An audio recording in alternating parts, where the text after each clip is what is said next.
अगले टाइप का बेसिकली जो क्वेश्चन आपका आता है, वो क्वेश्चन क्लास में पूछा जाता है विश्लेषण करें, एनालिसिस करें। तो इस टाइप का जो क्वेश्चन होता है उसको हैंडल करने का सबसे अच्छा तरीका आपका ये होता है कि उस क्वेश्चन में जो भी चीज़ पूछा जाता है सबको बहुत अच्छे से एक्सप्लेन कर दीजिए। जैसा कि मैंने आपको समझाया हुआ था हिस्ट्री पढ़ाने के वक्त में कि हिस्ट्री को पढ़ने का जो हमारा तरीका होता है उसके लिए मैंने आपको फार्मूला बताया था 5W+1H करके।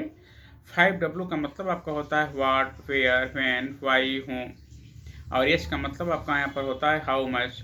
तो उस क्वेश्चन में जितने भी पूछा जाता है डायमेंशन, सबके बारे में बहुत विस्तार से एनालिसिस कर देना है, विश्लेषण कर देना है। यही होता है आपका विश्लेषण करने वाले क्वेश्चन का आंसर। सन 2016 में इथिक्स से जीएस पेपर 4 में एक क्वेश्चन पूछा गया था। एक बार उसका एग्जाम्पल मैं आपको देना चाहूँगा।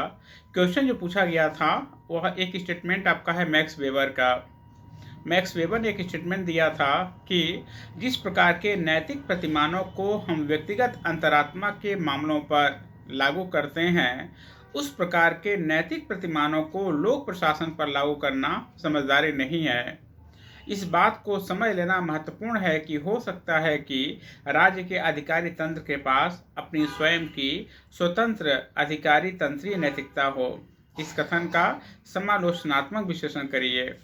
अब ऐसे क्वेश्चन में लगभग 3 पार्ट में क्वेश्चन पूछा गया है।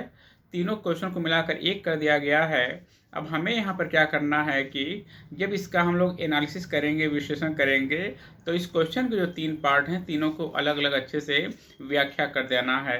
अब व्याख्या करने के बाद फिर लास्ट में चलकर हम लोग को क्या करना है, एक मुकम्मल निष्कर्ष दे देना है।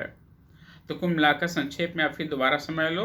यदि किसी क्वेश्चन में आता है एनालिसिस करने के बारे में, तो उस क्वेश्चन के जितने डायमेंशंस हो सकते हैं, जितने पार्ट्स हो सकते हैं, सबको बहुत अच्छे से व्याख्या कर देना है। सबके बारे में बहुत डिटेल में विश्लेषण कर देना है। यही आपका विश्लेषण करने वाले क्वेश्चन में हम लोग करेंगे। Thank you.